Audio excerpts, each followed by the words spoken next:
in the labyrinth. You a Star Wars fan? Because you'll be amazed at number one, that a lot of women might be into the shit that you're into, but you're so worried about her judging you that you don't give it half a chance.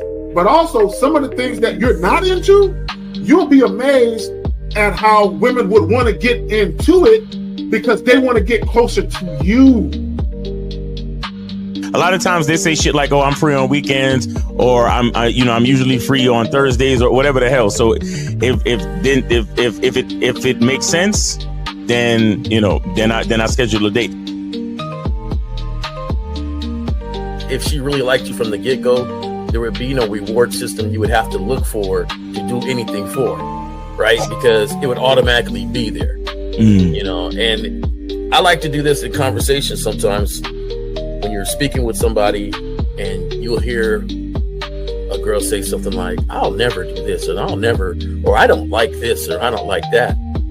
And then you'll notice you'll say, "Nah, I kind of like it. I like it when blah, blah, blah." And she's like, well, yeah, when you say it like that, I like it, and it's just kind of like, yeah, you switched up awfully fast for somebody that just really said they don't like something.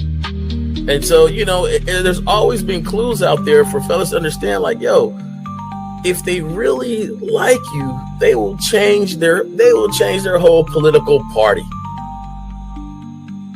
They're not giving her real instruction. They're not letting her know what it really is. And most dudes don't do it. Most dudes don't say what it is because they're afraid to hear no, or they're afraid to bring up sex too early and all of this and all of that. But the bottom line is this.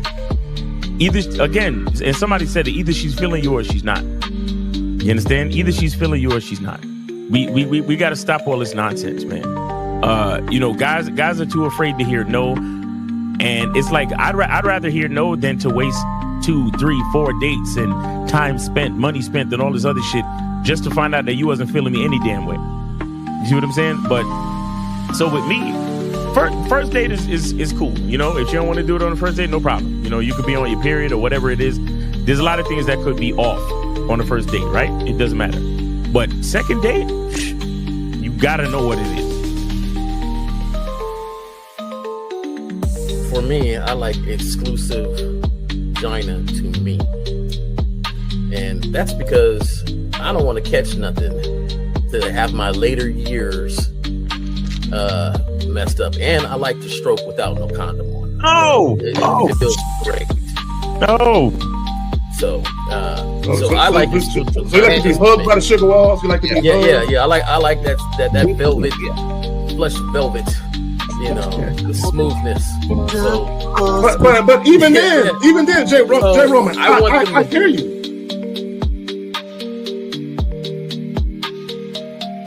He don't get up for nothing. You understand what I'm saying? So, and the reason is because he has to conserve his energy to do 3 full workouts a day up until his competition date.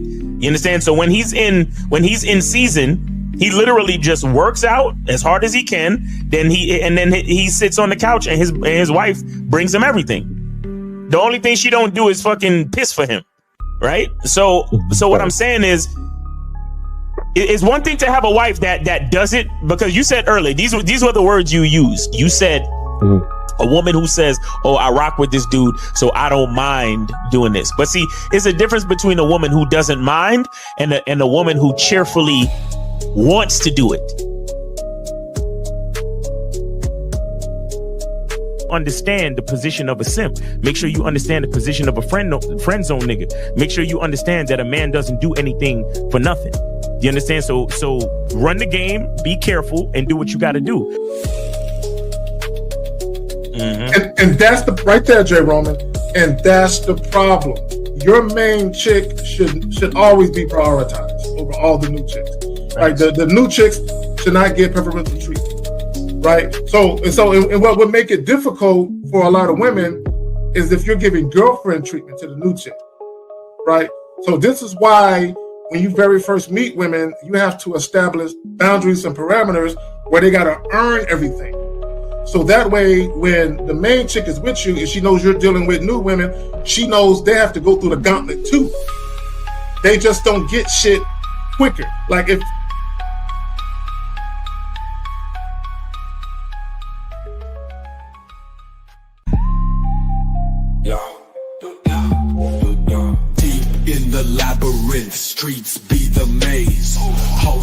on the mic, Kerry K set in the blaze, sagging.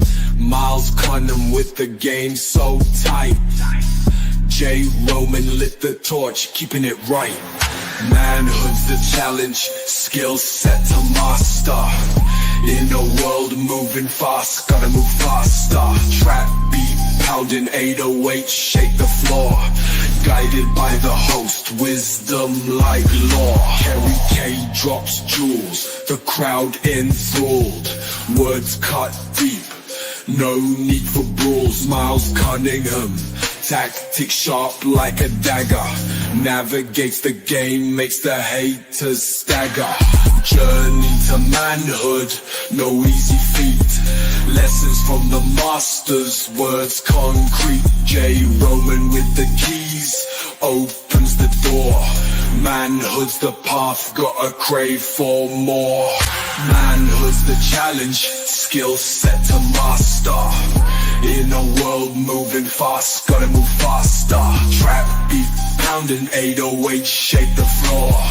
Guided by the host, wisdom like law. Yeah. Oh, yo. What's good? We back at it. What's going on, everybody? We back at it, man. What's good, Miles motherfucking Cunningham? What's good, bro? Chilling, man. Chilling, just enjoying my time on this earth. Yeah, enjoying every day, man. How you doing? Bro, I feel the same, man. I got up this morning. I was just talking to one of my daughters about that. She was like, Dad, how you doing? She at the crib right now. She said, Dad, how you doing today? I said, I woke up this morning. I'm great. There you go. That's it. The fact that I'm able to even move around. Matter of fact, me and my daughter, I'm taking her to the main event later on. We're gonna kick it, father and daughter day and shit. You know what I'm saying? So, shout out to her. So wait, fill me in. What's the main event? I have no idea. Our main event is kind of like Dave and Buster's. Oh, okay. But it has all the multiple things you can do. But it's like, so for anyone that has like an Incredible Pizza or Dave and Buster's or anything like that, main event is like that. But to me, I like main event better. It's a little more. I just like it better. I can't call it. I just like it better. Gotcha.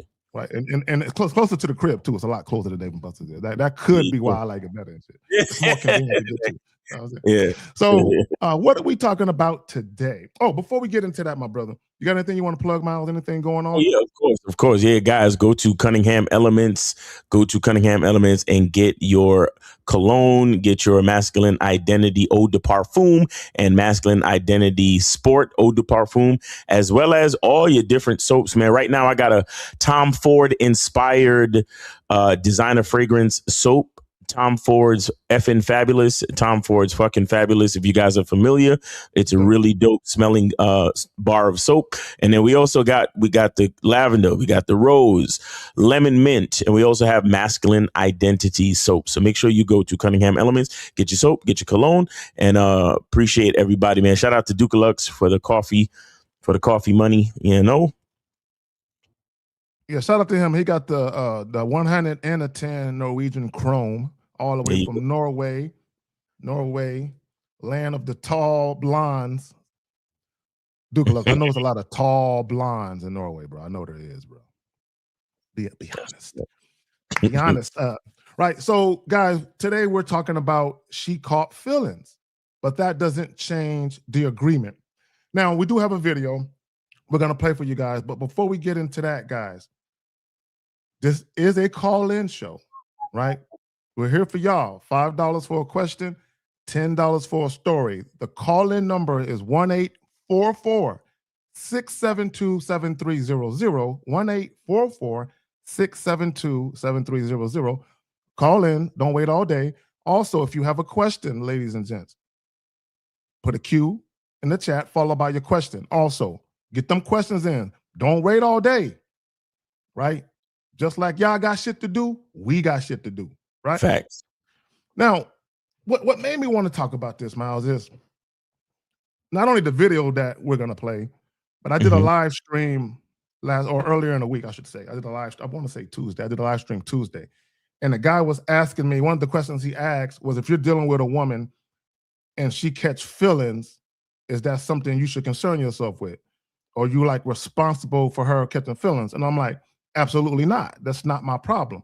Now, what I will say is this, though, right? And this is why we tell you guys, don't introduce non-sexual activities into the equation, especially in the beginning, right? And guys, I want guys to understand why we tell you guys this, because we experienced a woman's emotions. We weren't ready for them shits. And then we tied it to, that's spending the night taking showers with bitches, looking into their eyes while I'm stroking them deep and slow with the music in the background. That's why she acting like this, right? And even when you tell women this is just sex, but you do that extra shit, it don't matter if you said, I'm not looking for a relationship or anything serious. In her mind, in fact, let me just say this real quick, Miles, because I had a chat with my daughter. She's 17. She's a senior. And we was talking, and she's seeing this little boy, right? And this little boy was at her mama house with her, and she has 2 dogs. So she was telling me, we was watching the movie, Dad. And then she talked about how one of the dogs laid his head on a boy's leg and shit. And the other dog was sitting at his lap. And I looked at her and I'm like, oh, that's cute, like a little family and shit, huh? Right? And she smiled. And I'm like, see, that's your imagination. You just met this dude, y'all are still. But already when you saw that in your girl imagination, you was like, what if this was a real thing? And that's how women get. And we know that, guys. And that's why we tell you guys in the beginning, keep it just sex, keep the emotions out of it, keep all that extra shit out of it. So that way the woman in her imagination can be held in check. Well, I'm gonna pass it to you, Miles. What's your thoughts on that, brother? Well, it's so it's a woman's job to catch feelings. You understand? It's a woman's job to catch feelings. I look, a lot of times when I make my points, I do my best to speak simply and to use nature and things that are like, for example, biology and nature and certain other things that are very simple for us to understand because it's a part of life. And when we look at a woman, we must understand certain things about a woman, just like we have to understand certain things about a man. We have to understand certain things about a masculine identity. We have to understand certain things about our logical mind and so on and so forth. But in the same vein, we got to understand certain things about a woman. And a woman, she's naturally insecure. And the crazy part is that when things like that are being said, it gives off some type of misogyny, or it makes you think women are weaker. And it's really not about that. It's what I think it is. I think it's the innate tendencies that have been placed in us by nature to make sure. Good afternoon, Mr. Justin, the Dominance Academy. There's certain things that have been placed in us by nature to make sure we procreate. You understand? And I'm a firm believer of that. And that's why a lot of these other alternative lifestyles, I look at them kind of weird, because I'm like, your lifestyle is not really conducive to procreation, but that's a whole nother conversation, right? So we have to look at ourselves as men and women and realize, okay, a woman is made naturally insecure because she has to cleave to a man in order for this process of procreation to happen. Do you understand? So, and a lot of times the commitment and the involvement that comes with anything beyond casual sex requires a little bit more. And this is why women end up catching feelings and shit. At the same time, this is why some men end up catching feelings, not realizing what the fuck they doing. You see what I'm saying? But the point of the matter is that we're both species have been put into a situation where, as men, we provide the seed, they provide the soil, and we have to come together. So there's certain things that are built inside of us that make us come together. And I think once we have an understanding of that, I think everything makes more sense. You understand? Everything makes a lot more sense. So as men, we have to realize, look, we got to be the logical ones. And just because, like you said in the title, just because she catches feelings doesn't mean things change. But at the same time, we must also make sure that we are taking accountability for our actions, because actions speak louder than words. So like you said earlier about the showering, spending the night, and, staring in her eyes and kissing her on the forehead and cuddling with her and all this other shit. You understand? It's ridiculous. It's ridiculous. So you got to make sure you know what you're doing. And a lot of dudes, again, this is why the game is about you and not about the women. You got to know what you're doing. You got to focus on your own actions and how you're moving in these interactions with females. Let me say this real quick. We have two free calls. Phone lines are open, guys. Yeah. Go ahead, Miles. Yeah, 844-672-7300. 844-672-7300. Yeah, so as men, we got to be responsible, man. We definitely got to be responsible. And let me say this real quick, and because I alluded to this earlier, and this is one thing that I know, and all of us from the Real Game No Theory panel know, and we all understand. And here's the funny thing. You don't even have to introduce non-sexual activities for a woman to catch feelings. So you can be dicking a chick down for a couple months and she can still catch feelings, right? So knowing that, why would you add extra shit in the equation to quicken the pace of her catching feelings when her feelings aren't required, right? Right. So, and let me just say this real quick, and this is what women need to understand too, right? And this is when you actually have game and you are aware of how your actions and your words impact the women that you're dealing with, you have a responsibility to save women from themselves, right? I told you a story about my daughter just a little while ago, how when I was talking to her about, you probably have that imagination already in your head, you know what I'm saying, about what it could be if y'all were seriously dealing with each other. And she smiled because all women have it. There was a post, Miles, and I was talking about women having Disney imaginations and how that shit get them in trouble because they have unrealistic expectations of men that they really, really like. And the chick responded and said, so let us have our Disney imaginations. Because they understand that it's a hindrance to them, but they still love to fantasize and dream about it and think about it, like what it would be like to have a real thing with this guy they really like that's fucking the dog shit out of them, right? So because that's happening, again, we're here to save women from themselves and not introduce that extra shit. So unless you're ready to date a woman seriously, on your terms, by the way, on your timeline, you and LaCario all the time talk about the vetting process and how, you date a woman for at least, 12 months to 18 months, I believe y'all say. Even before that, when y'all talk about, just the 3 or 4 months, if you're going to take it from sex to now I'm going to do dates with her, now I'm going to spend time non-sexually, if you don't look at her as a potential girlfriend, why would you even date her at all? Right. Why? And that's my thing. The spending the night, the taking showers with bitches, all of that boyfriendy, girlfriendy shit, unless you have determined that this woman is the type of woman, based on how she's moving, that you're interested in exploring that with, why would you introduce that until you have determined that? Right, exactly. Because all you're doing, you're creating situations. And again, save women from themselves. If you're just fucking a woman, and you're literally, guys, when you summon a woman to your place, you dick her down, and then you dismiss her back to her place or wherever it is she might go after she leaves your spot. And you just do that with regularity for a few months.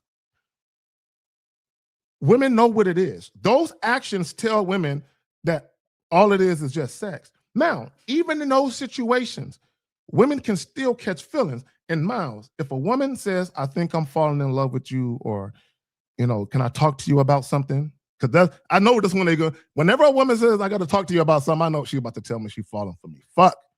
I don't want this shit. I like the fucking without the bullshit, right? But when a woman come to you with those feelings, all you have to do is stand steadfast, stick to the script, and be like, hey, appreciate you telling me that. I'm gonna keep it real with you. I don't look at you like that. The way things are right now, that's the way I prefer for them to stay. Now, if that's a problem for you, and if you feel like you can't keep your emotions in check, then we can stop fucking right now. See, and I've told chicks that to their face, we can stop fucking right now. Right. You know what they say? No, I'm good. I'm good. Nah. Oh shit. And all you gotta do is Yeah, go ahead. No, real quick. Like, we can't, we can't understate the responsibility of men. Like you say, you got to save women from themselves. But at the same time, there's a lot of guys out there who it's not just because I mentioned earlier about a guy catching feelings, right? Yes, and we must understand that there's a lot of guys out there they're seeking validation so much that if sometimes when a woman catch feelings for them, they feel validated and then use that as a reason to welcome the relationship and to start liking the girl. And now it's like a green light because there's a lot of guys out there, they don't know what it's like to have a woman really like them. You understand? They don't know what it's like to have a woman care about them or have feelings for them. And so when they find this opportunity, it's like, oh my God, it's like the man has experienced that waiting to exhale moment like a bitch. And you don't want that. You understand? As a man, you gotta hold steady because when in the title you said she caught feelings, but that doesn't change the agreement. You gotta look at the agreement that you have with yourself as the man. You gotta say to yourself, okay, you're catching feelings, but that don't change what I'm trying to do as the man. If I know I'm out here, I'm running the field, I'm doing what I'm doing. I can't get tripped up by the affections of a female, and that happens to a lot of guys. Like, I was watching a video today where they was talking about that.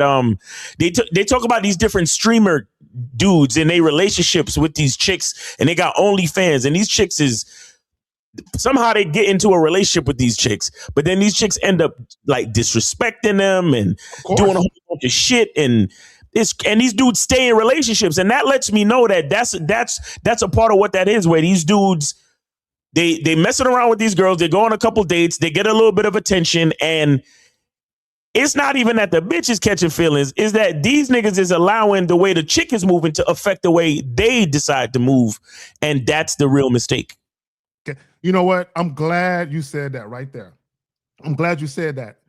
And this is why I always tell guys, you never make decisions primarily motivated by your feelings, because you will always be betrayed by them every fucking time. Your emotions and your feelings will betray you all the time, right? So, and it's not to say you can't have feelings and have emotions about certain things, but it has to be rooted in logic, though. Right. The actual choice, a decision to move forward, right, has to be rooted in logic. So even with a woman, when we talk about you want to have sex with this chick, based on how she's moving, though, does it logically make sense for you to allow her to have access to your dick? Right. Right? Because a case in point, if I'm dealing with a woman, right, and I tell her to come to the crib, and she was like, I don't feel like driving, but you can come over here, though. right now, logically, it makes no sense for me to give her this dick. Facts. Because I told her ass, get in the whip, bring your ass over here. She should be on my way. That should be her response. Nothing else. I'm on my way. Anything else, instant banishment. I can't fuck with you no more. Right. It doesn't matter that if I go over there, I can smash. I don't want the pussy no more, man. I don't want it no more. I don't want to. I lose attraction instantly when a woman goes against something that I'm saying. Instantly. I don't want to fuck. I'm done with it. I don't want to fuck you no more. I don't want to see you. I don't want to hear from you. Like, I literally lose attraction. So I don't understand how guys can even still get it up for a disrespectful bitch. To me, that's why me and my dick, we buddies. We're on one accord. My dick is like, nigga, did you hear that shit? I'm like, yeah, we ain't fucking. Yeah, we good. Yeah. Like, we ain't fucking, nigga. You know what I'm saying? But y'all, a lot of you guys, you're led by your dick. Like, your dick makes all your decisions for you. Facts. But let's get to this video, man. Whenever you're ready, bro. Yeah, let's go. All right. All right, let's play it all the way through, and then we could start and stop. I bet. All right. Oh shit. Give me 1 second. There we go. All right, here we go. As a grown-ass man, if this woman is allowing me inside of her, there's still a responsibility that I have. The car breakdown, I need help with this bill, whatever, I'm going to help you. This is how you get women going crazy and getting confused, because you're saying you don't want to have a relationship, but you're doing relationship activity. If a man tells you something, believe him. We are very contractual creatures. It's like, what are we doing? This is what we're doing. Men like clarity with certain things when it's benefiting you. We need to learn how to protect our women better. That's another conversation. So since 2015, I made the decision. I don't call a woman a B word. Bye. All right, let's start it over. Let's start it over. Yo. As a grown ass man, if this woman is allowing me inside of her, all right, stop right there. Stop right there. What the fuck you mean allowing me? That I was triggered too when I saw that and I heard that. Allowing me, like this dude, this one of them simp niggas that he got the look. No Diddy and none of that, but the dude is well put together. Like he got his fade, you know what I'm saying? He got his jewelry. Yeah. You understand? He's neat. He's neat. He looks neat. But I can't stand these niggas on these podcasts that they dress well and they ain't got no fucking game. They dress well, acting like they fucking pimps and players and have absolutely no fucking game, man. This is why looks don't fucking matter. We keep telling y'all niggas this shit. See, and you know what's so funny? Because you said he put together the way he dressed and all that. These guys, they think swag is all about clothes and jewelry and having your beard manicured and yeah, visually, right, there might be some validity to that. But when you talk about, see, the essence of swag is how you move as a man. It's personality, it's charm, it's presence, it's everything. And when these guys start talking, right, that's when you see the bitch ooze out of their pores. The moment they start talking, you can just see the bitch ooze up out of them. Right? Because he said allow. See, right there. This is how I know guys don't, real quick. For every guy who thinks like this, he don't know how to fuck. Shout out to Steve. There is no way you got supreme platinum stroke game and you talk like that.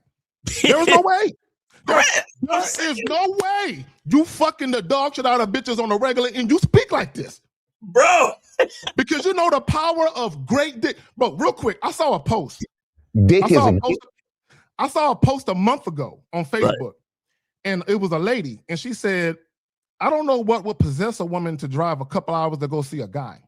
Another woman got under that post and said, then obviously you never went to go see a man about a horse, right? So you know what she was saying. And there were multiple women that basically agreed with her, basically saying, you ain't been fucked good enough then. Because if you need a nigga who throw that dick like that, you getting in a car and you driving a couple of hours. Right? Real shit. And if you guys can see the caption here, if a man tells you something, believe him. He also repeats it in verbally in the video. I don't see the thing. I'm still I'm a firm believer in and honestly, I want to be honest. I want to preface this by saying this is something that I had to learn myself. You understand? This is something that I realized that I had to learn myself. So this shit right here, if a man tells you something, believe him. I realized a short while ago that women they're laser focused on your actions, bro. You understand? Like they're laser focused on your fucking actions. Now, if your words align and are congruent with your actions, then chef's kiss, you're doing the right thing. But once you say something to a woman and you do anything slightly derivative, you're fucked. So this is why I don't this is a dangerous statement right here talking about if a man tells you something, believe him. No, if a man tells you something and then his actions are totally aligned, then you believe him. And that's the only way women really actually believe men. You understand? Because a woman will listen to a nigga and she'll throw shit out the window if she's attracted to you, if she just want to fuck you. But when it comes to certain other things in life, they're only going to truly believe you, support you, and have confidence in you when your words and your actions align. There's still a responsibility that I have. The car breakdown, I need help with this bill, whatever. No, bro. Like, You see, right there. Let me say this real quick. And I did a video and I was talking about 3 reasons why women will have sex: mutual attraction, conditions, and monetary benefit. This is what guys do. Let me just throw this up here real quick, because I did a video talking about this as well. Inadvertent behavior. See, women inherently know, even if it's subconscious, they know if they are sexually attracted to a guy. Right. They know he doesn't have to do anything. He don't have to do anything but the time, the place to show up so she can get some dick. And if he is fucking her well, she know that motherfucker don't got to do shit. So in the very beginning, when you start automatically trying to be a woman's sponsor, because inadvertently, that's what he's talking about. If your car break down, if anything happens, I'm here for you, right? The moment subconsciously, the attraction for you is going to dip. And it's going to dip because she's looking at you like, why is he doing all of this extra shit? Does he not know he don't have to do this for me? Right. Yeah, I got it. Yeah. Mr. Justin, you got anything? What's going on, fellas? What's going on, man?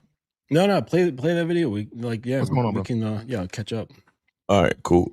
I wanted to say this part where he says, I wanted to address where he says, now you have a responsibility. See, what he doesn't understand is that, and this is why, shout out to Lucario, this is why he designed the vetting process the way he designed it, where if you're giving a woman dick, that's really that's not even a responsibility. That is your offering to her. You get what I'm saying? Pretty much. Dick is a gift. Because look, if you decide to take a woman through the vetting process, and let's just say the second or third time y'all have sex, something happens that is unforgivable, or something happened that exposes a deal breaking incompatibility, I don't have to give her any more dick. Like, that shit is over. You understand? As a man, it's not about just because a woman is having sex with you. I don't understand how he takes that as you having an automatic responsibility to this woman. And that's the part that lets me know that his game is super weak. Still a responsibility that I have. The car breakdown, I need help with this bill, whatever. I'm gonna help you. That's a trick, right? You see, that's a trick. All right, cool. If you cool with a chick, you friends with a chick, and the car breakdown, and she's stranded on the road, and you help her out. That's one thing. But you heard what he just said. To pay a bill. See, Let me say this real quick. Let me shoot out. Shout out to Super Chat William Khan with the dub. He says, I meet more women that drive over an hour than women from my own town. Facts. Can't call in, but here's the donation for a couple of calls. Okay, so we got 4 free calls now. Nice. Hey, let me say this real quick. And this is what I've noticed about that whole provider thing and security. A lot of you guys, you feel like it's your sworn duty, or that it's your born obligation to take care of a bitch. A lot of y'all feel like that it's your sworn duty to take care of women financially, no matter what. You know what I'm saying? And I don't know where y'all got that from, who told y'all that, right? Look, guys, these women have their own money. They can pay for their own shit. And let me just say this. In 2026, if a bitch can't afford AAA, is that a bitch you really want to be dealing with? I'm just saying. If the bitch ain't got that shit on her insurance for someone to come out and take care of that, do you really want to deal with a bitch who ain't got her life together? Yo, I think a guy like this is just advertising. I think he's just doing some marketing, like, hey, look at me. Because this is what a lot of dudes do. Like, they'll talk about certain topics in order to set themselves apart. And so he's trying to paint himself in a certain way so that he's viewed in a certain way. No doubt. In contrast with the player, he's not a player. So he's like, okay, no, I'm not like that. That's bad. This is good. Right. So it's just like the in-group, out-group sort of mentality. I do think that it's inherent within men to take care of the things that we preside over. And I think that part is inherent within us. But I think that a lot of guys, they don't preside over anything. But so they let that leak out. Exactly. They let it leak out all over the place, and it's just disorganized and not very aligned with how they're living. Because yes, it is inherent within us. If we're building a family, to preside over that family, to protect and right. Exactly. That's a very big if. But you know, if you're not presiding over anyone, then no, you don't have a responsibility to take care of anybody but yourself until that time. Exactly. Okay, and let me add this real quick. This is why if you go back and look at the history of even marriage, there was nothing done until that woman was a wife. She didn't get nothing until she was a wife. That's a right. fact. She didn't get no babies put in her. She didn't get nothing until she was a fucking wife. She didn't get the lifestyle until she was a wife.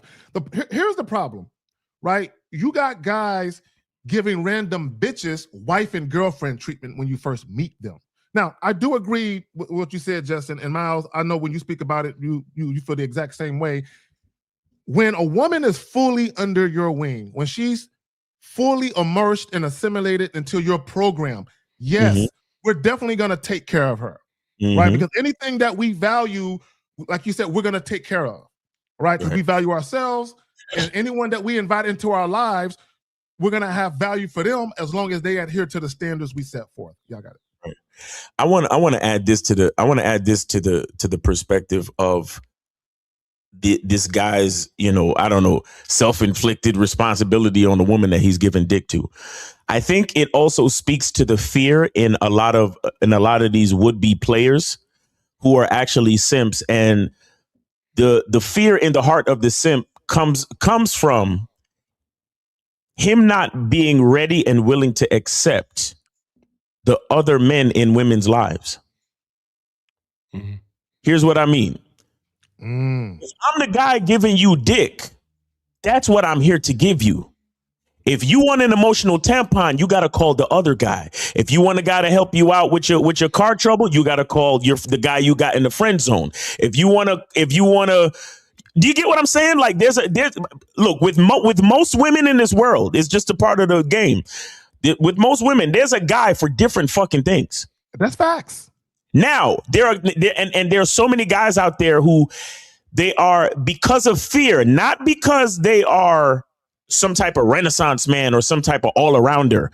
No, the only reason why they want to be that guy, well, I'm the guy that you should call for everything. The only reason why they want to be that guy is because they're afraid of the interest that the woman may have in other men, and they're jealous and they're insecure about that shit.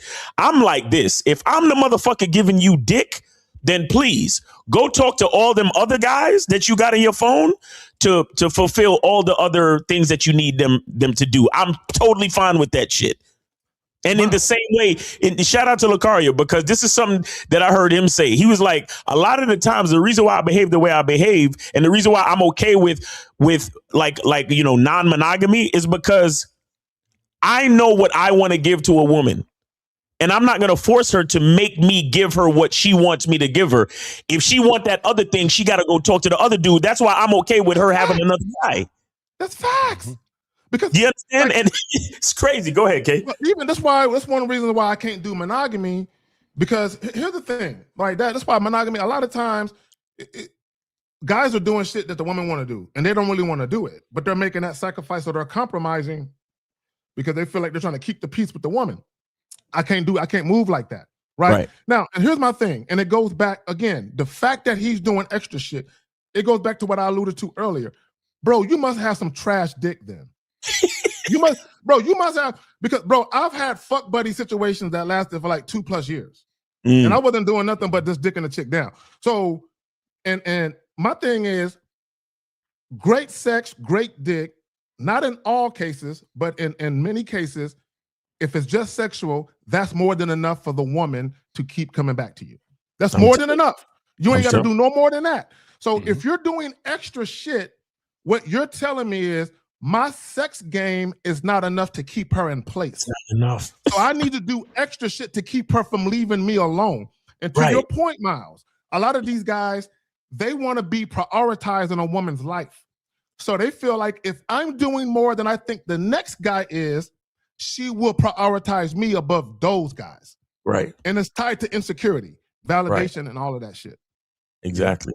That's why it's like a hero thing. Like you want to like sweep, like I have to stand out, be like beyond human, right? Like this Superman in order to maintain that attraction and interest. When, to your point, Zach, that it really points to a lack of self-value. Like it's this belief that I'm not enough.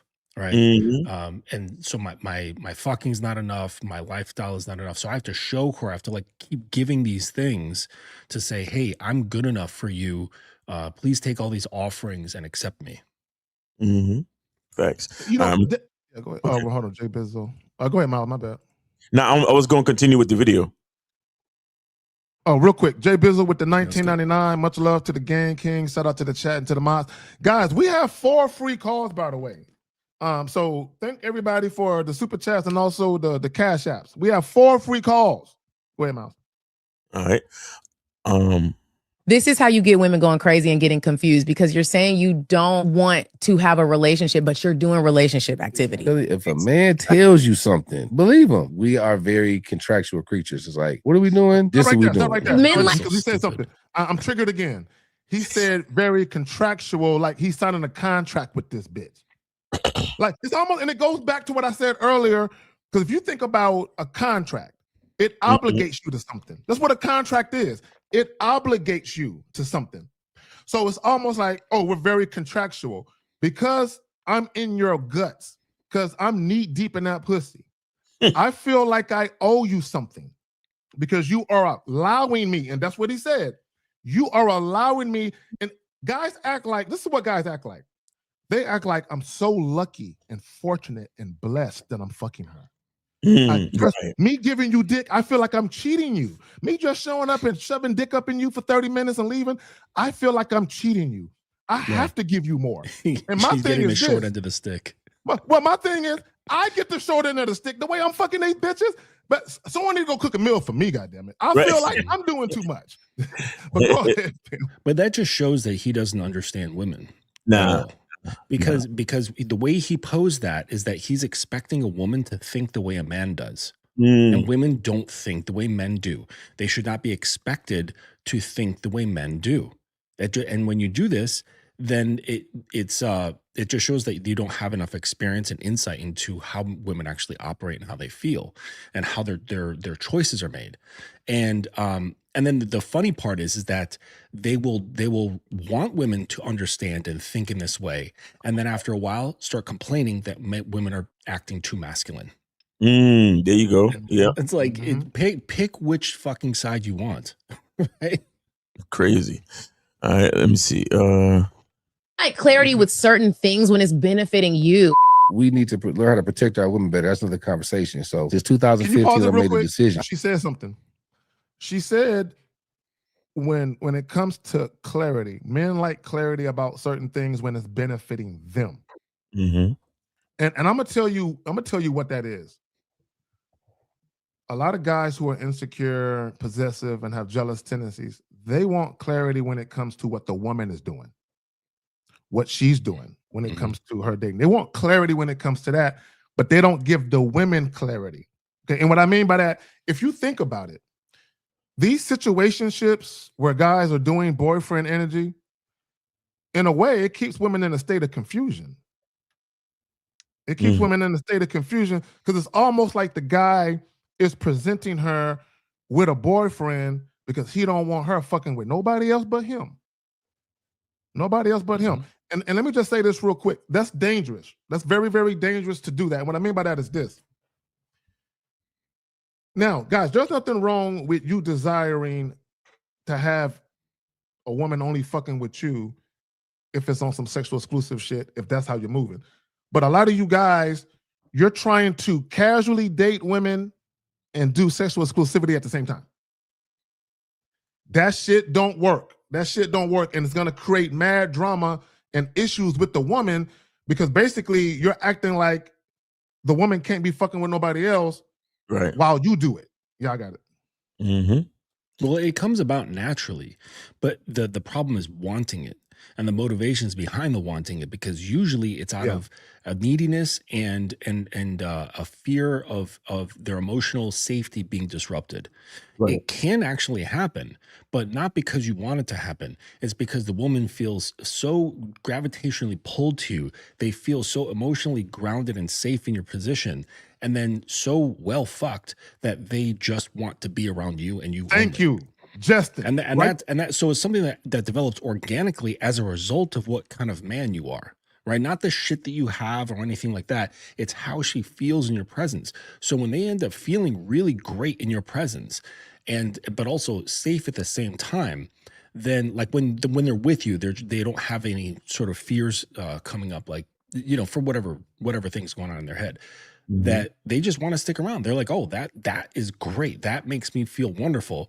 Not it's I'm here because he wants me to be here. Like that doesn't work out. Like that's just grasping, and that leads to control. That shows that you're weak. It shows that you're needy. You know, that's like, oh, I can fuck everybody, but you can't fuck anybody but me. Like that just shows you actually don't have any control in the situation, and you're grasping for control. Yeah, let me add this to go a little further with it to what you just said, Justin. When a woman likes the kind of woman she is in your presence, not just the way she feels, when she likes the kind of woman that she is specifically, and I say that to say this: when a woman likes the kind of woman that she is, because dealing with you and how great it is for her, it literally has an impact on other aspects of her life beyond just you. Right? Her friends might even say, girl, you're glowing. So she likes the kind of woman she's becoming or she is with you. So to your point, there are women, even if you've been dealing with them for a month or two, on their own, they'll stop fucking men on their own. Okay. Now, I would say to your point, Justin, don't expect that shit and don't ask for it.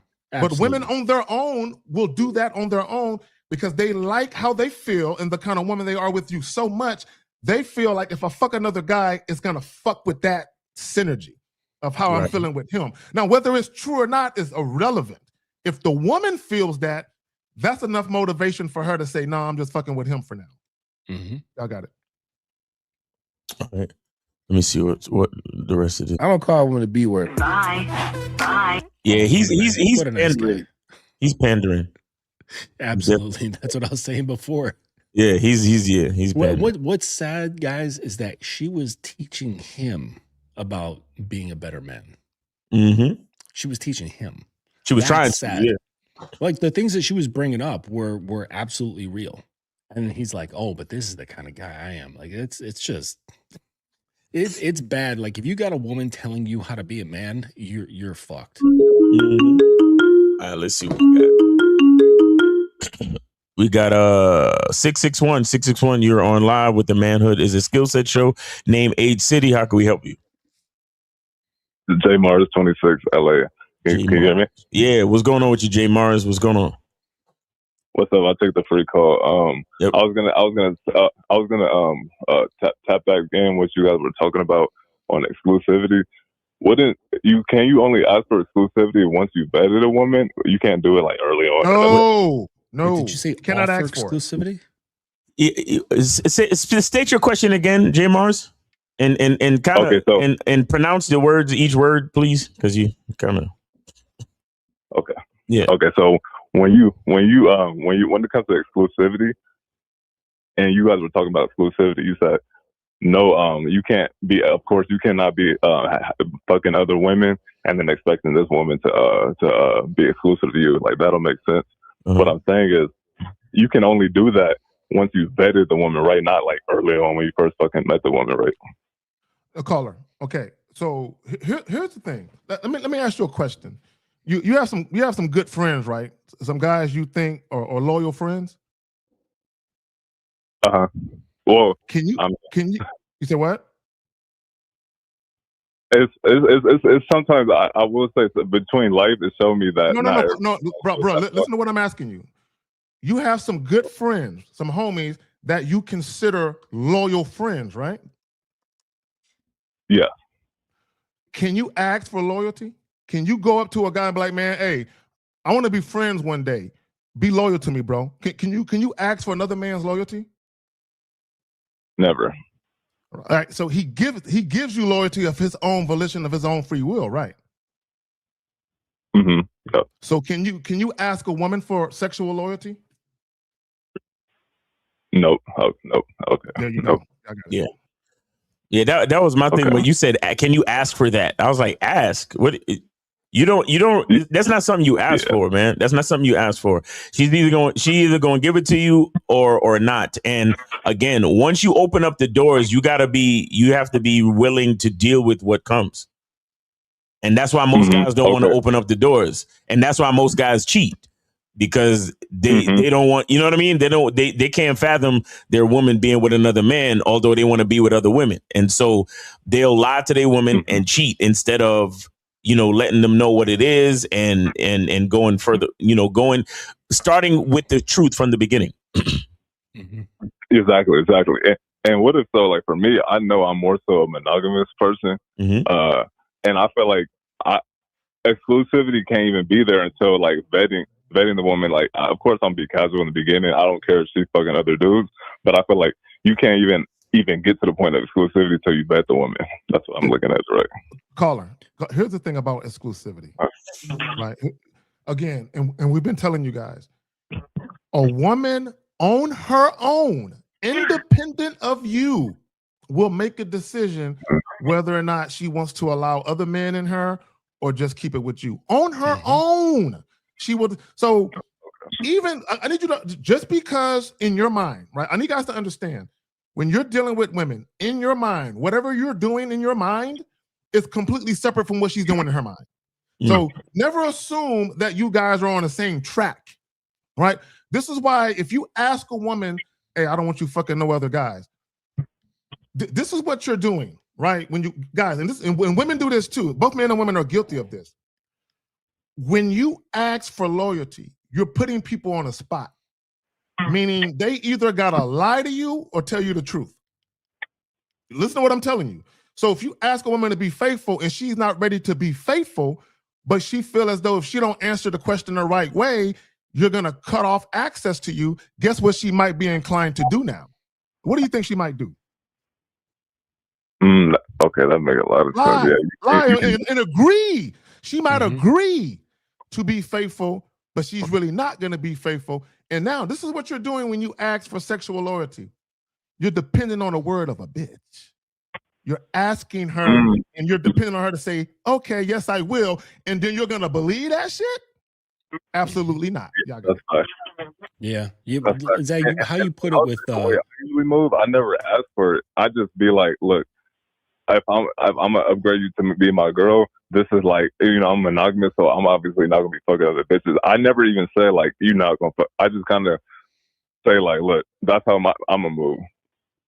Right, but and just with Zach's point is that you can't really control or coerce the genuine loyalty. Like it develops organically and naturally.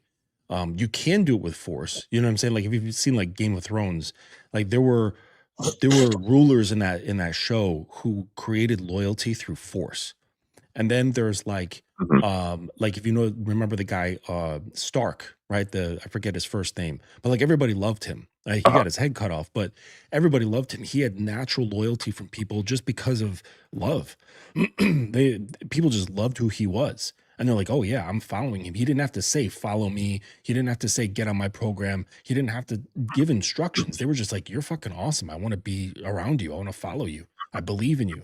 And so how a woman treats you is not something that you can demand or expect. It's just, if she does, great. If she doesn't, that's fine. Like whatever. You know what you stand for. You know what you want, but you can't take that and place it on any woman. Right? Either she's with it or she's not. And it's nothing that you can even really talk about, bring up like, hey, are you into this? Are you into that? Because you could have a poly woman who meets the right kind of guy who makes her feel in a certain way.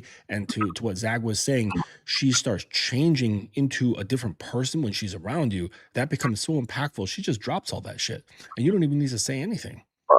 Right. And then you might be like thinking to yourself, wait a second, do I want this woman around me? Or do I have to scrape her off me with a spatula? So it really so then it comes into play of like, well, what's important to me? What are my values? What is my system?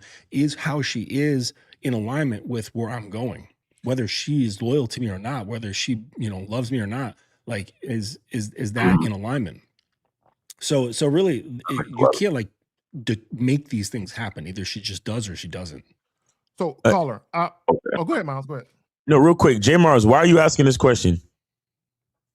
Because like as I'm preparing myself to never do dumb shit again that I did in the past, I'm looking like, okay, let me make sure I know what to do when it comes to bringing another woman into my program long term. Because I'm just casual right now. See, but, yeah. all right, here's what I would like to suggest to you. I don't support your mission to never do dumb shit again. I don't support that. What I would advise you to prepare to do is to be prepared to learn from any mistakes that you do make. Instead of being afraid, or instead of trying not to make any, like, so what you want to bat 1,000 for the rest of your fucking life with everything? Is that what you're telling me? No, like that does that even sound realistic after I just said it to you? No, it doesn't. Okay, so that's what I'm saying. You saying, because you said your words were, I'm preparing to never do dumb shit again. Shout out to the man mindset, Steve the Dean in the building. Steve, that was my next question. So again, like, please understand what you're really trying to do. You saying you want to be prepared to never do dumb shit again. I'm telling you to be prepared to learn from your mistakes, because they will happen. Go ahead, Kay. Mm-hmm. So real quick, I got a quick story for you, right? I have an ex, right? And this is just something, that she shared with me. But when she shared this with me, it made sense because of how she was with me. So I have an ex, she's married now, right? Shout out to her and her husband, good dude.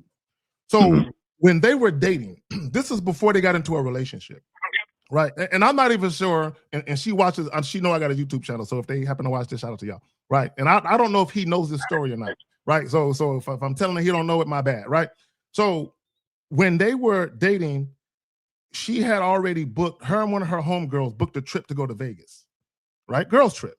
Do y'all remember those viral videos of guys doing those massages, those real sexual massages? She booked one of those massages in Vegas, right? So she was going to Vegas and she booked one of those massages, right? So, and she had booked this like months, right, before she met this guy. But while they were dating, she started catching feelings, right? So, and this guy knew she was going to Vegas, right? So he was like, take care. On her own, without him saying anything, she canceled that massage. There you go. And the reason why she canceled it was because she felt like it was so sexual that she might end up fucking.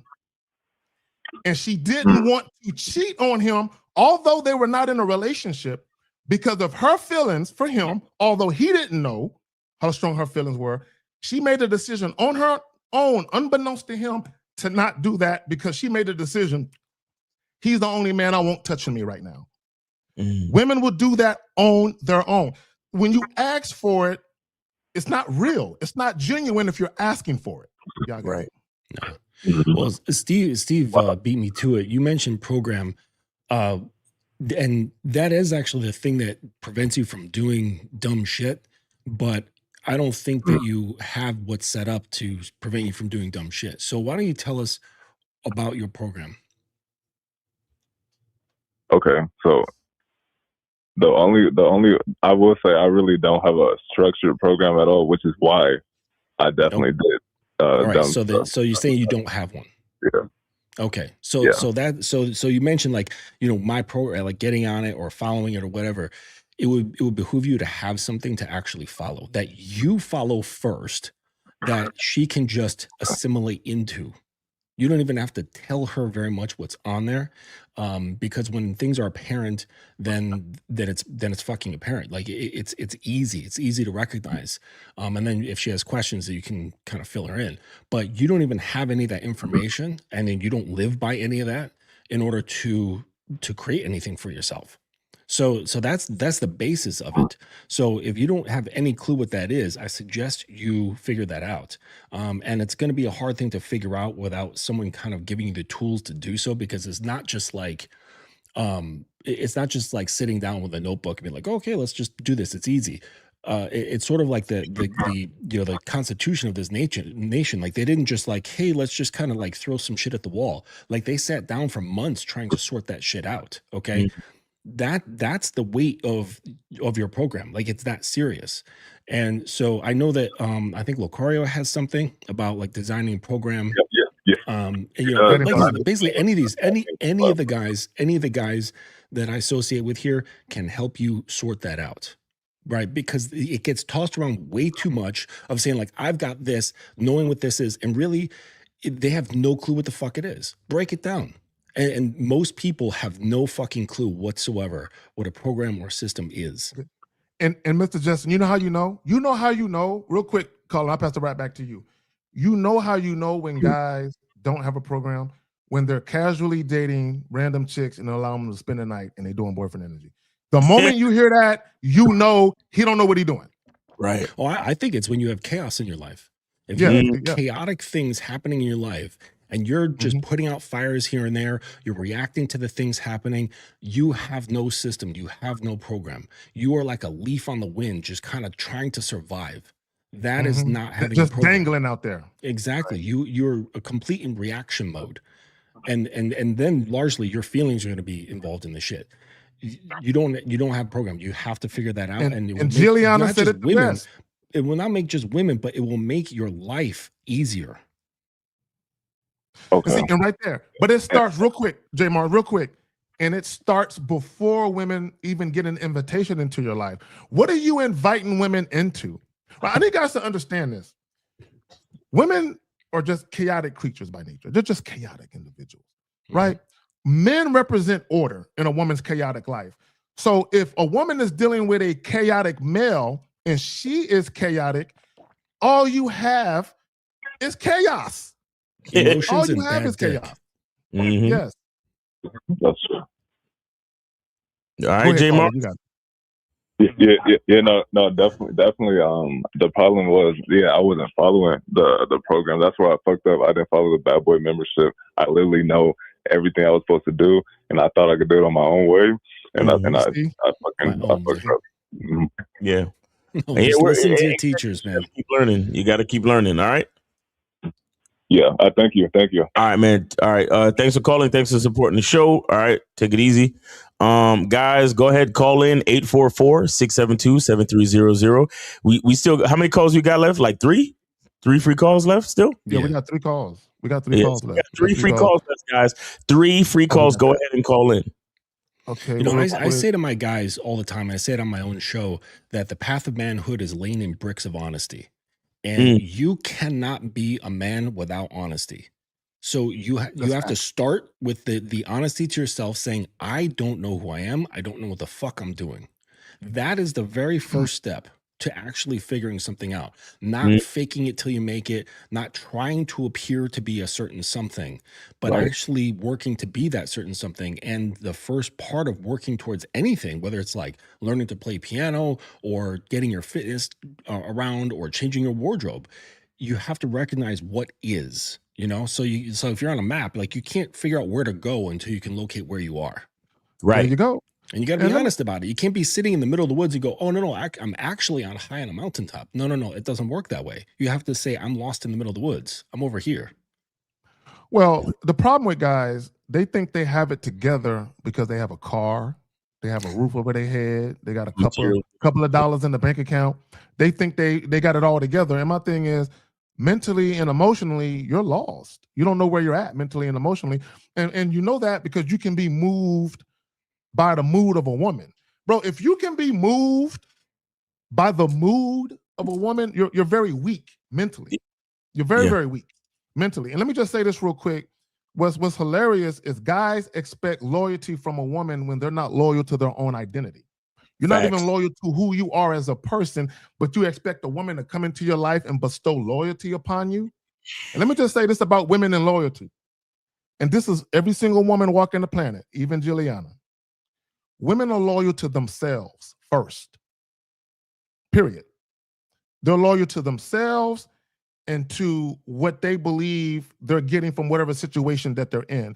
Okay, even my ex, her loyalty had nothing to do with the man specifically. She liked what kind of woman she was because of how he was being. If he became inconsistent, it's going to change how she feels about the situation. That's going to change whether or not she stays loyal to the situation.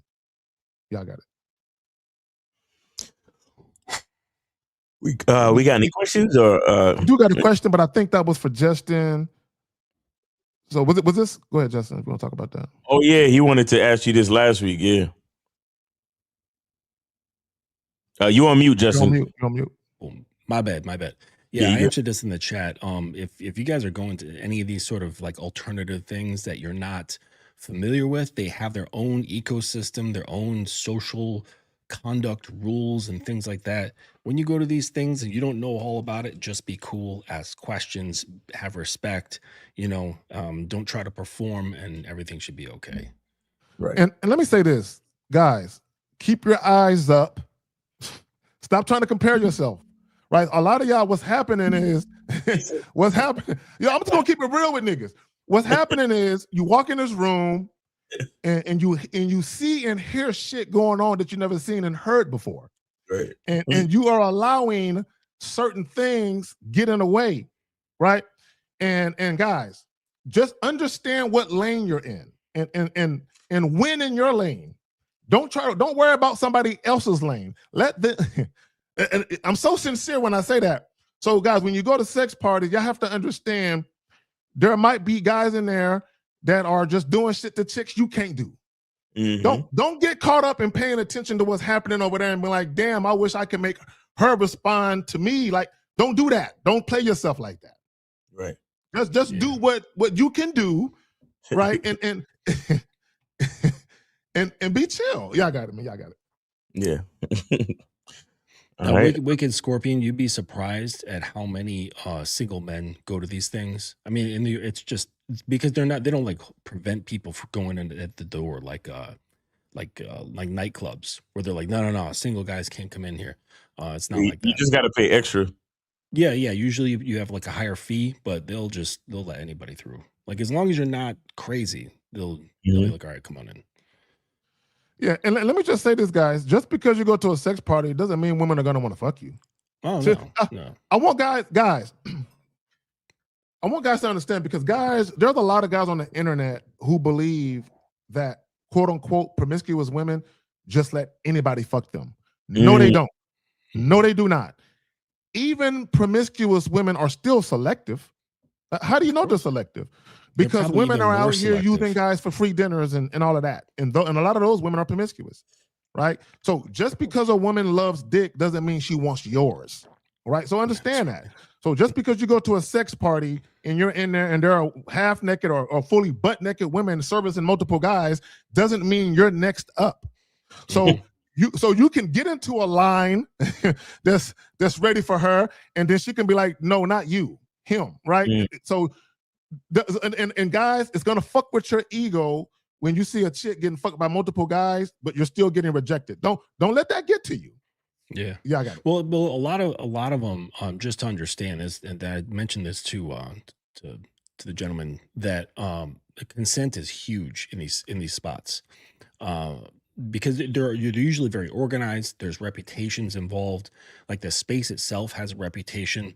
So they want to make sure that everybody has good behavior because they don't want to get shut down. Like there's a number of these places in Manhattan, like they're famous. It's a famous spot. And like people there's not like trashy people in these things, Right. And so there's an expectation of behavior and you are expected to operate with good manners. And that involves like, asking permission. Like you can't just like walk up on a woman and start feeling her body. Like that'll get you thrown out very fast. Okay, like even if she's into you, because somebody working there will see that and be like, "Hey, like, what the hell do you think you're doing? Yeah, this isn't like a petting zoo." You know what I'm saying?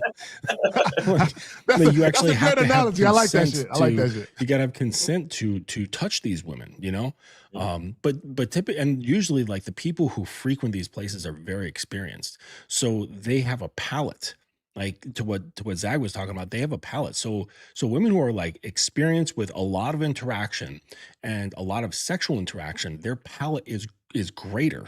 So like someone who goes out to like a lot of very like high-end restaurants, their tongue is more developed than somebody who just goes to fucking Wingstop on the weekends. You know what I'm saying? Right. Like they know the difference between something that's like good, great, and excellent. They know that fine line between great and excellent. And it's same with dick, same with communication, same with how getting in their head and stuff. Like they know how to read a lot of different stuff on different levels. So they're actually going to be more picky. Like I mean, unless she's like completely broken, but they're going to be more picky with the greater amount of experience that they've had. I'm glad you said that. I'm glad you said that, because when you think about being like a cigar connoisseur or a wine connoisseur, Yeah, you know dick quality. connoisseurs. Yeah, you have women who are dick connoisseurs or sex connoisseurs. Like, look, I'm glad you said that, Justin, because it goes on a deeper level about. Can you place them on hold, Miles, when they come on? I want to finish that. Yeah, go ahead. Yeah, Okay. 503. Oh, you just muted yourself, Miles. Okay. No, real quick. I just want to say this real quick.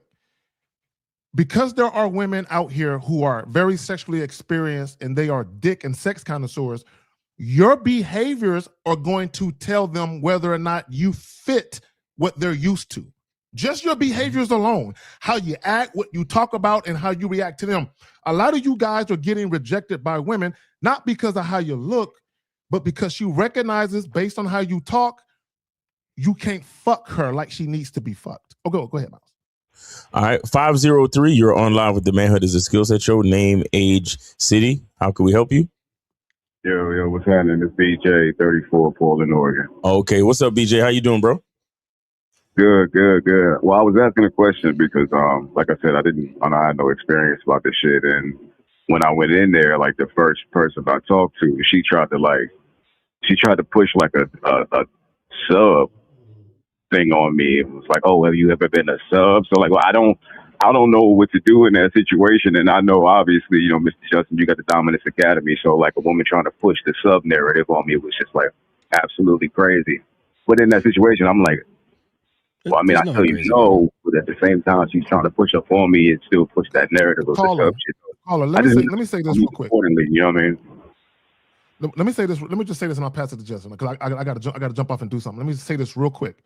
Yeah, guys, there is nothing a woman should be able to do or say to get you off your square. You should never be taken aback and like, oh shit, I don't know what to do. Always go back to this. What do you want in the scenario? Based on what the woman is saying or doing, is what you want happening? If not, then you know what you got to do at that point. Y'all got it. Yeah, well, so in these spaces, it's very very sex positive, right? And there's people with all kinds of variances in what they like and what they're into. And so it's in the same way of like, say, a guy pushing up on a girl and showing her what he's into and what he wants. And if she's into it, she rolls with it. If she's not, she's like, no, thank you, I'm not interested, right? So it's the same sort of thing. Like and the way you handle that is just with manners, decorum, you know, respect. You don't be like, hey, bitch, get the fuck out of my face. I'm not into that shit, you know, because that's just shitty behavior. Like that's not behavior that's conducive with a man, right? And you just say, hey, you know, I see where I see what you're doing, but I'm not picking up what you're putting down. Like you know, that's just not me. And someone who's like that, they're not gonna want somebody who's not what they're looking for either. You know what I'm saying? They're looking for a particular type of experience. So they're not going to try to twist your arm or anything like that.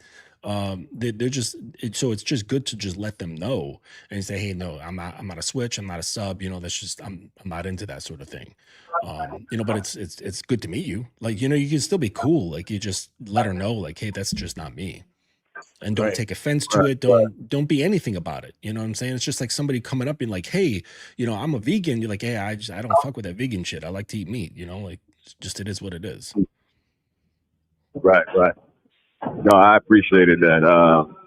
Yeah, I just completely new to the whole space, and you know, I walked in and didn't really have like a general understanding. Like, I mean, it was I'm used to sex. Like I've had sex, so like, you know, seeing people have sex wasn't like a big deal to me. But just knowing that, like, it was like being thrust into like, you know how like they send a kid out, you know, at like 14 or something like that, and they make him go hunt and shit like that and come back a man. It was kind of like one of those. Yeah. And these things have their own vibe, their own ecosystem, their own like social contracts that that are not in the vanilla world. They have their own set of social contracts about like what's expected of certain behaviors. I'm surprised that she didn't come up and be like, hey, excuse me, can I ask you a question? Like it's the way you sounded. It sounded like she was like pushing it up on you, like, hey, I want you to be my sub. But maybe you left stuff out. Well, she said she was new to she was new to that party, but she was familiar with the lifestyle. But she was like hinting at it, like, oh, well, I'm a switch. I can be a dom and a sub, and that's fine. I never considered being a sub. Oh, well, that's different. The way it sounded like she was pushing it on you. So now that you're saying it this way, it sounds like it was treated with good some good decorum. It really sounds like you were just overwhelmed or intimidated by the entire situation. That's what it really sounds like. Because based on the dialogue you just told us, she didn't say anything forceful or anything that should have threw you off. Like all you have to do is talk to her and keep. And if she wasn't down to do what you wanted to do, then just keep it moving and go meet other people in the party. Yeah, that's why I said I was surprised, Miles, because in these places, most people who have been in these enough, they understand. Yeah, but they understand like how you're supposed to talk to people. Right. And like being forceful or overt like that is typically not how things go. Right. That's how you get thrown out. You felt like she was forcing something on you, but I think it had more to do with your own perspective. Yeah, unfamiliarity. Yeah, I would definitely say unfamiliarity because I got this chick that I've been like, well, not been fucking with, but I fucked, and I probably might see her again tonight. And she's in the lifestyle too, so what I would suggest for you, completely. To get yourself like more immersed with less intimidation is do some research and find out where there are local munches, MUNCH, like munching on food, okay, and see where you can attend these munches in your area, because that will get you to know some of the people in the scene without this sexualized environment. So for those of you who don't understand, a munch is people who are in like alternative sexual lifestyles who meet in non-sexual contexts. So it'll be people who are like dom, sub, switches, all kinds of freaks and stuff, but they meet in like a bar and like have beer and wings together, and they just shoot the shit, just like any other club that's like meeting with the same members, but just not in those club activities. That's some real shit, Justin. I remember I was talking to this Uber driver. Whenever I have female Uber drivers, we end up talking about sex and shit. Always. I don't know how it just happens. But I was talking to her. She was in a poly lifestyle, right? Mm-hmm. And she was telling me that she had this boyfriend that she had dealt with and they had broke up, and that she got into the poly lifestyle after. So when the guy tried to come back into the fold, she was like, yeah, you can come back into the fold. Just understand that this is my lifestyle now. There's more chairs in the kitchen. So, and let me just say this to the caller real quick. Y'all need to be very mindful of the women you're dealing with, because if she has a sexual appetite or a sexual lifestyle that's different from yours, chances are you're going to be sexually incompatible overall. In many cases, overall, right? So if these women are really immersed in BDSM and the BDSM lifestyle, and you're not, chances are the sex with you is going to become mundane if you're just fucking them on some vanilla shit. Just understand that. No, that makes sense. I appreciate all you guys' insight. I really do. You answered my question. And thank you again, Mr. Justin. Really, really, really appreciate it. I'm gonna go check that shit out too. I'm gonna check back out. I'm gonna check out the show again, y'all. Y'all have a great afternoon. All right, appreciate you, man. See you on Monday. Right. Thanks for the call. Yes, sir. All right, take it easy. Let me add this real quick, because a lot of guys, and I said this, and we talked about this last show. A lot of guys, you don't really know the women you're dealing with sexually. You have no idea who these women are. And the reason why a lot of you guys, there's a lot of guys who approach the dating scene and they approach dealing with women like they're all virtuous creatures and shit. like they don't have nasty, disgusting habits. Real quick, when I was how old was I? I think I was 14. I want to say I was 14. And I hadn't had sex yet, but I was 14 and I was living in England at the time. Myself and a few of us, it was some girls and some guys. Now, all of us are like 13, 14 years old. So it's a room full of 13, 14-year-old guys and girls. we all skip school and we're in someone's living room watching porn and shit, X-rated movies and shit, right? So I'm telling y'all. See, a lot of guys think that before chicks even have sex, they already start getting into shit. I'm just letting y'all know. There's already shit in their mind before they start having sex. And then when they start having, this is what guys have to understand. Once, and it happens to guys too, once women start having sex, everything changes. Nothing can be like it was. Once sex is introduced into people, especially if they getting fucked, you know what I'm saying? Like it changes everything. It changes their perception of shit. It changes everything. Y'all got it. Yeah, the you were talking about like the vastness of a woman's mind in terms of like her sexuality and her eroticism. It shows in the erotica genre of books. It's something around, I think last year the entire global genre grossed something like $14 billion. Okay, that's so basically that's like women's porn. Right? They don't really like, they watch porn now, but not not like degree. men do. Yeah, not not like to men the do. same degree that men do. And that's like fairly new, I think, but it's in the billions. It's something like $14 billion, like total revenue for like the erotica genre of books and romance novels and all that stuff. Their minds are so vast, and I think it would make men's balls curdle if they knew the stuff that goes on inside women's heads. And not only that, when it happens, like they're like sitting on the train and looking at just some dude. Maybe there's like a cop standing in the, against the door there, monitoring the train. And she starts looking at him, sees his hands. And next thing you know, she's like off into this whole other sexual world fantasy. exactly, with that cop on the train or whatever. It would just be, I think guys would just be completely overwhelmed if they knew. Mr. Justin, this is why any woman I approach, I'm coming with flirtatious energy right away, because I know this about women. I know how sexual they are. So I'm not even going to play with it. I'm not even going to play with women. I'm like, look, I know all of y'all have an insatiable appetite for dick and all kinds of freaky shit. Let's get past the particulars and get straight to the good part. You know what I'm saying? Fuck the bullshit. This is why when guys approach women on some passive, indirect shit, y'all don't know who these beings are. You don't know who you got in front of you. Do you know how nasty and disgusting and vile this woman is? I mean, in a good way. Right. Yeah, you can't really think that it's disgusting. But the thing is that like with experience, that I think that's why guys push against women's sexuality so much. Because generally speaking, your average girl, like say like a 30-year-old woman, will have way more sexual experience than your average 30-year-old man. The way the stats show is that most men die with less than 2 digits on their belt. Under 10 sexual partners. Most men in the United States. So, and I think that most women do not. It's probably more than that. So that means that women have a greater palette of experience of what they like and what gets them physically off. Not only that, but what's going on in their heads. So if guys know this, then they think, I'm not qualified. I don't have the skills. Like, she knows more about what's going on than I can provide.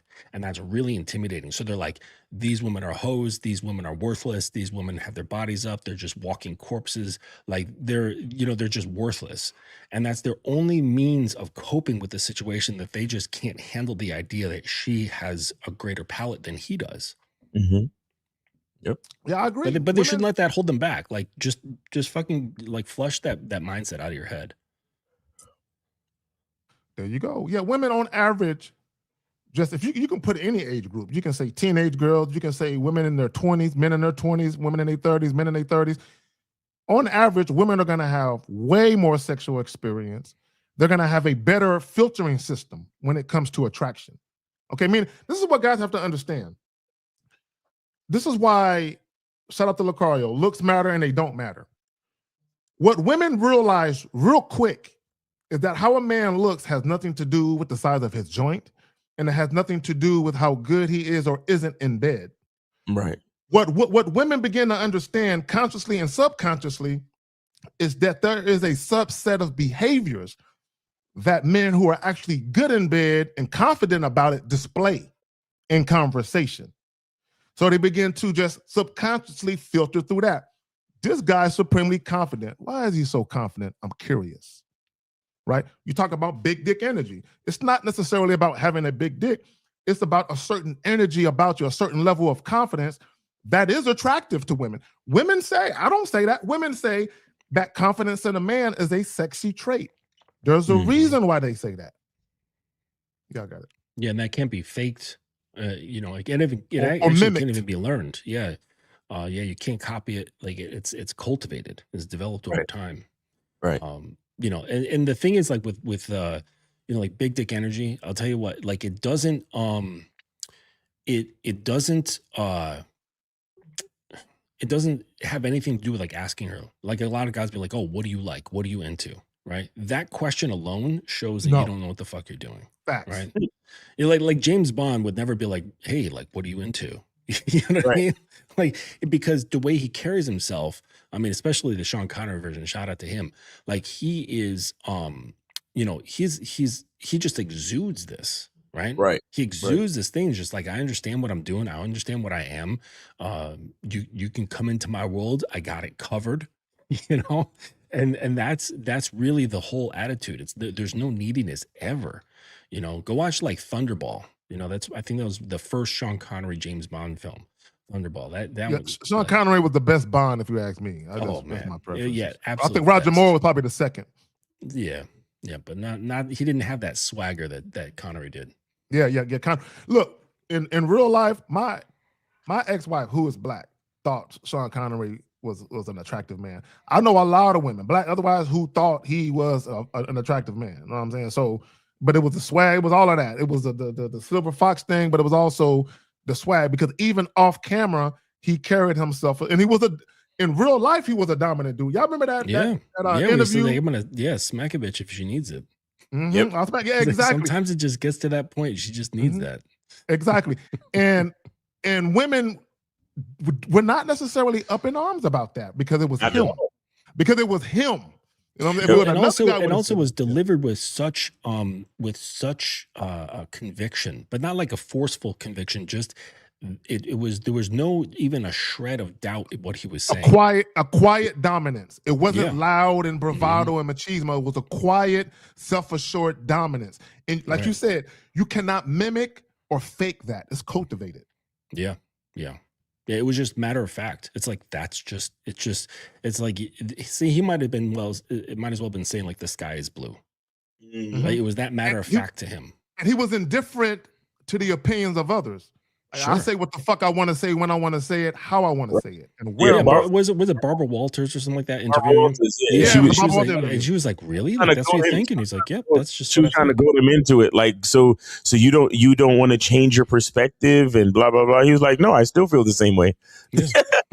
Exactly, unapologetically, and this is what guys don't understand. Shout out to Sean Connery. Live your life unapologetically. No. I'm not apologizing. No, you can't shame me. Call me mean, call me selfish, call me what you want. And I'm gonna say, like, Red Man, I be that. I be that. Call me but all not of in that. a defensive way, right? Right. And like not a standoffish, offensive, defensive way. You know what I'm saying? It's like, Exactly. you know, I talk to my guys about the mountain mind. Like the mountain doesn't resist the wind. It's not like, you know, producing force against the wind. You know what I'm saying? Or the storms or whatever. It just is. It's just grounded. It just happens to resist the wind, but not by force or choice. And that's the same sort of thing. Like a lot of guys, they feel like they have to defend their position instead of just holding their position. Okay, go ahead. We could play that clip real quick since we was talking about it. Yeah, can y'all see that? Yeah, I love it. I was hoping you was gonna bring it up too. Yeah, just look at the calm conviction in his eyes. Mm-hmm. Playing golf with men than women. Years ago, you did. Hold on. The first fucking sentence is, I enjoy playing golf with men more over women. Playing golf with men than women. Years ago, you did an interview which may come back to haunt you. What, you know what I'm going to say, right? No. Okay. You did an interview. Yo, you see how fucking calm he is, and like he's amused. She It's so already sick. starting with the shaming tactics. And let me just Yeah, say this. she's trying to shame him, and he don't even remember what the fuck she talking about. When he said, I enjoy playing golf with men more than women, basically he's saying that's not what I want a woman for. I don't want Right. to just kick it with a woman non-sexually. I got my homies for that. There's other things I can do with a woman that I will be doing with a woman. Exactly. Go ahead. Playing golf with men than women. Years ago, you did an interview, which may come back to haunt you. What, you know what I'm going to say, right? No. Okay. You did an interview in which you said, not the worst thing to slap a woman now and then. As I remember, you said you don't do it with a clenched fist. It's better to do it with an open hand. Yeah. Remember that? Yeah. Yeah. And I didn't love that. I haven't changed my opinion. You have. But again, he's not even laughing. principle. He's not. He's just calm as fuck. Rewind that back. Rewind that Right? shit He's back. There you that go. mountain. I He's that haven't changed mountain my right there. opinion. I have not changed my opinion, bitch. What are we talking about? No. Okay. You did an interview in which you said, not the worst thing to slap a woman now and then. As I remember, you said you don't do it with a clenched fist. It's better to do it with an open hand. Yeah. Remember that? Yeah. Yeah. And I didn't love that. I haven't changed my opinion. You haven't? No. Stop Not right at there. all. You think it's Stop good right to there. slap a Stop right woman? there. Stop right there. Stop right there, real quick. Number one, we're not advocating violence. Okay, what we're talking about is him standing 10 toes down on his principles and standards. And she said this. She said, I didn't like that. And he said, I haven't changed my opinion. Like, I don't give a fuck if you like what the fuck I said. Go ahead. And then, as I remember, you said you don't do it with a clenched fist. It's better to do it with an open hand. Better to do. He's giving Yeah. advice. Remember that? Yeah. Yeah. And I didn't love that. I haven't changed my opinion. You haven't? No. Not at all. You think it's good to slap a woman? No, I don't think it's good. I don't think it's bad. Wait, hold up. I don't Pause think that. it's.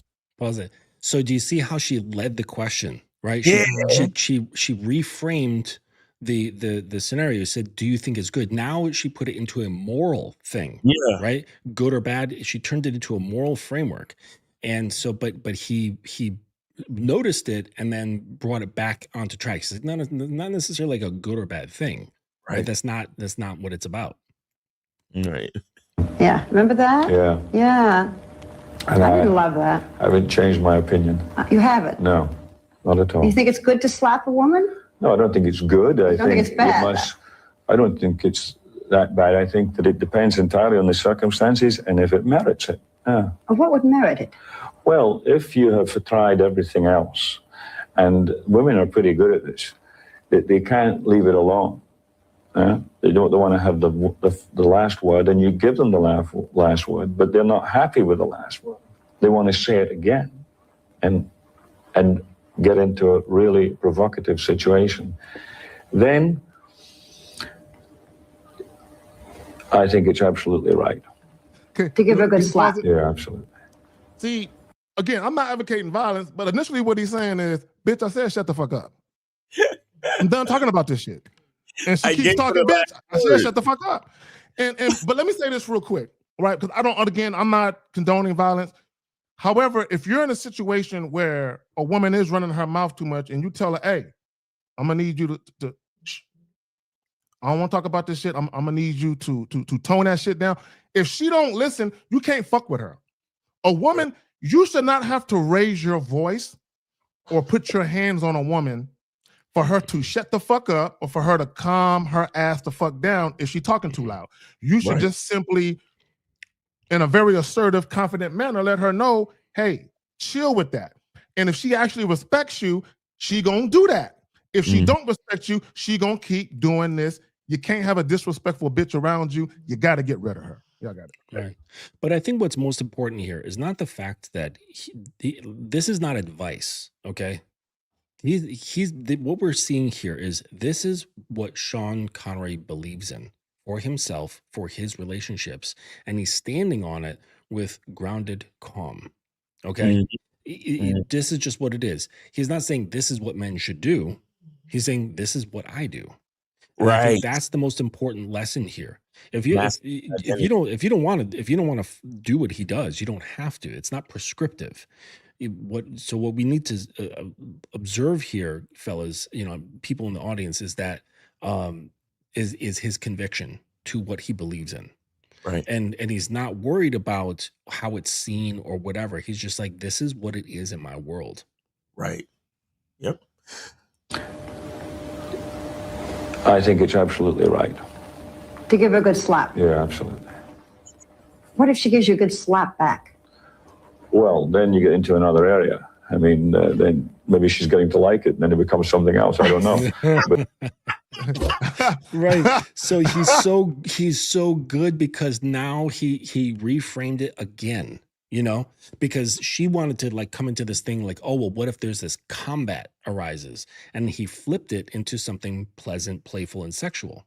Yes, exactly. Shout out to him for standing on. And notice the wit, because you can tell this is a very intelligent man, very insightful man, right? So she keeps trying to reframe it into a different narrative, like in a negative way.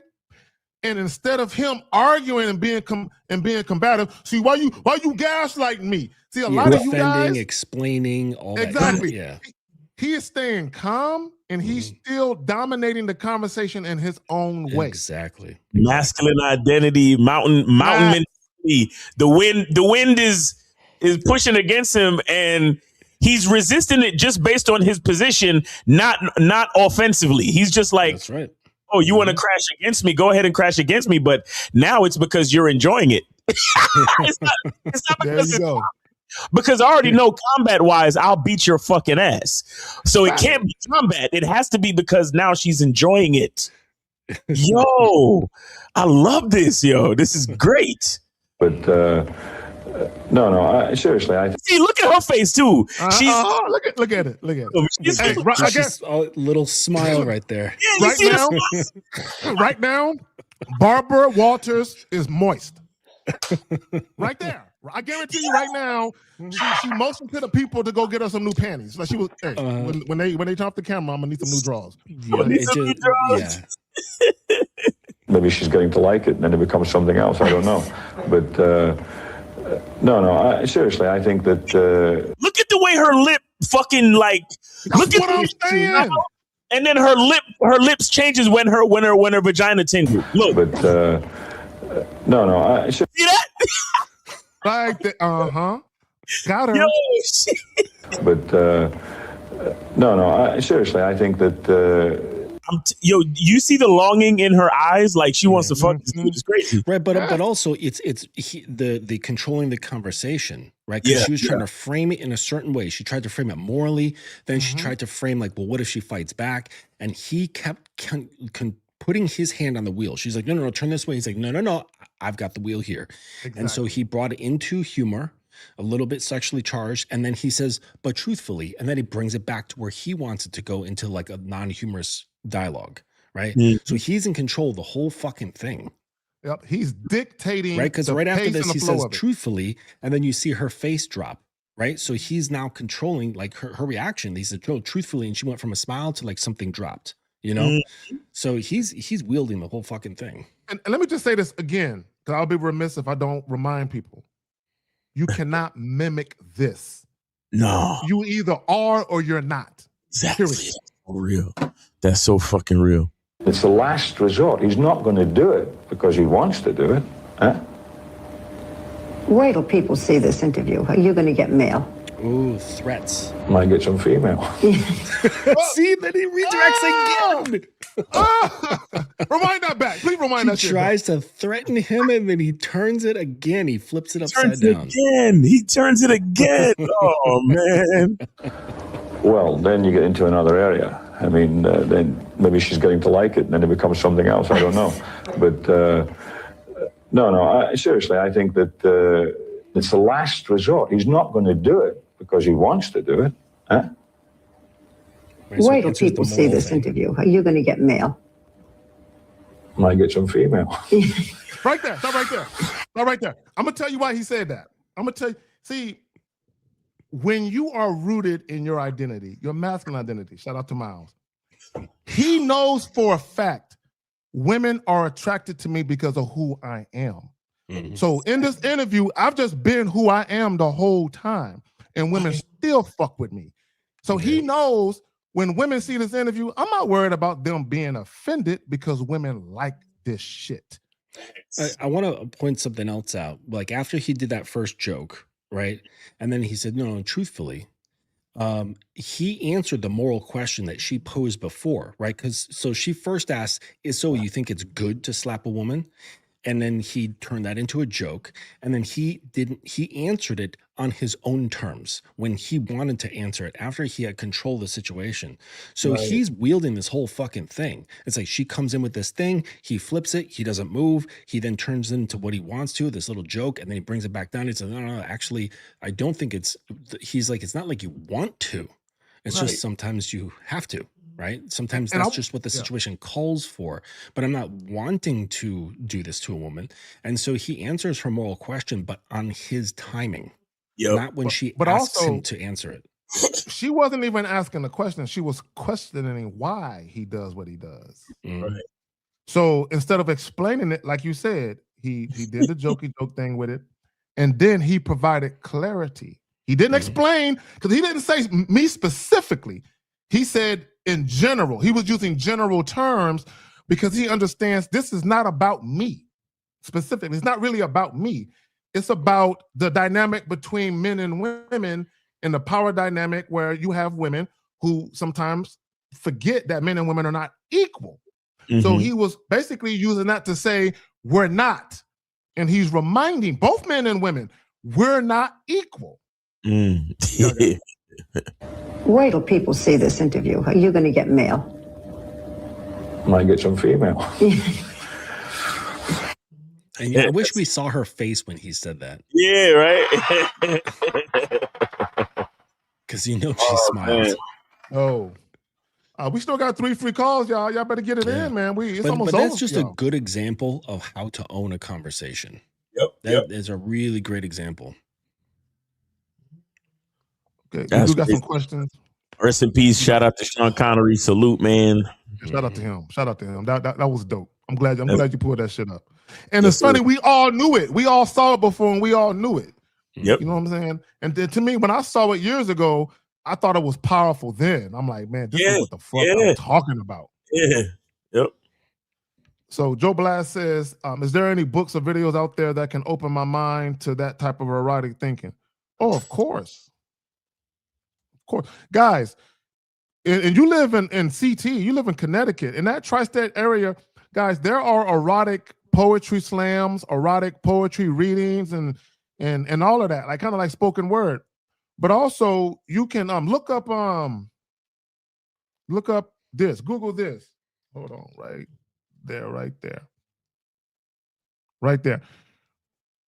Did it come up? I think it went up. But anyway, yeah. So guys, women, like you said, Mr. Justin, when it comes to like the Fabio books and all of those, women heavily into those things, because this is what guys don't understand about women and sex. Women don't just want to be poked. It's an overall experience. Okay. It's, guys, even the conversation that you're having with women is sex before sex. Yes. Yeah. It's literally, real quick, if y'all don't mind, real quick. Let me say this real quick. And I don't want to get into the whole story. And I said this on pre-recorded videos. There's a young lady I know, right? She used to do modeling and commercial gigs, so she used to always go out of town. She was out of town for a gig. It was her last night in town. She was headed back to where she was from the next morning. She was at a bar, chilling, right? Prepared to, get ready to go turn it in and get up next morning, catch her flight. A guy walks in. She was instantaneously attracted to this guy. And she instantly started pondering having a one-night stand before she went back. So she hoped that the guy would come up to her, which he did. So he did 2 things that made her say, I don't want to fuck him now. The first thing he did was he asked to sit down. He asked, right? She didn't like that. The second thing he did, once there was sexual tension in the air, he asked, could he kiss her? Once he did that, she was like, nah, I'm good. And I need you guys to understand the difference between assertive and passive behavior, not just words, but your behavior. She wanted him to take the seat, not ask. She wanted him to take the seat. And then when they were talking, she wanted him to take the kiss. And that's representative of how she wanted to be fucked. She wanted him to take the pussy. Like, come get this pussy. Come take this pussy. Come dominate me. So him asking to sit down and then him asking to kiss her, in her mind, she's like, there's no way he's going to fuck me the way I want to be fucked because he's asking for permission. Y'all got it. Joe Blass, what you need to do is go on Reddit and or do a Google search for a popular or favorite. Yeah, do popular erotica authors Reddit. That should be your Google search. Okay. Then follow that link to the subreddit. And there's subreddits dedicated to people who love erotica that talk about their favorite authors. And just write down a couple of different authors' names and then pick up like 2 books from each of those authors. Right. So you should have like 6 total, 2 from 3 different authors. Read those books and look at it in 2 different ways.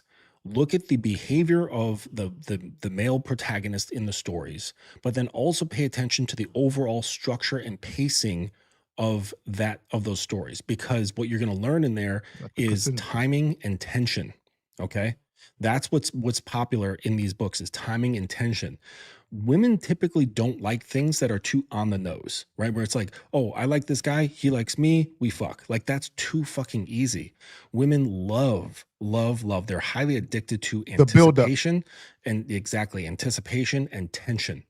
And if there's no anticipation and tension, then there's a lot of magic that's lost that they fucking revel in. They love to soak themselves in a pool of tension, like positive tension with a touch of negative, right? Believe it or not. Because if he's too good, you notice like the guys in these stories, they're not these like Captain America type dudes. They're not. You look at the popular tropes, it's like werewolves. They're very selfish vampires, guys who are all about them. Right. But in different styles. Like, some of them are truly dangerous. There's werewolves, there's vampires, there's pirates, there's the billionaire. There's 5 basic tropes. And he's not like this great dude. Like, there's great aspects of him, but he's not like a nice gentleman. It's never that picturesque. And so get these books and look at how the behavior of these men are, just to get a feel for it, not like to copy it, but you want to get the essence of it and then understand the pacing of these stories. And then this could give you better insight in how to cultivate that sort of timing and tension when you're interacting with women. That's the important thing to gather from these things. You know what? Bram Stoker's Dracula was a good visual of what you just talked about, right? If you looked at when he was in the street, right, and he had on, the outfit with the little glasses, the spectacles, he had the swag, he was dashing, but he's this monster behind that. To your point, and that for a lot of women, that's what it is. The presence of the guy, how he visually looks, the visual appeal, everything about him is very dashing, very enticing, right? They gravitate to that. But like you said, there's a dark side to him, right? I remember when there was a big uproar with Michael B. Jordan when the interview happened, and there was a chick from, I guess, high school or something like that, and people were tripping.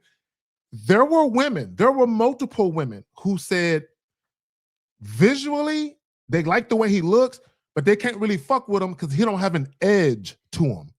There's no darkness. That was the words they used. He doesn't have an edge to him. And this is what, guys, innately, you having an edge is tied to sex. It's tied to sex. And this is what guys don't understand. Biologically, a lot of guys don't understand the biological factors that come into play when attraction is about. Y'all got it. Well, I want to say one other thing about these stories. A pattern that you'll notice that is pervasive through erotica is basically the woman being taken. Right? There is powerful power imbalances.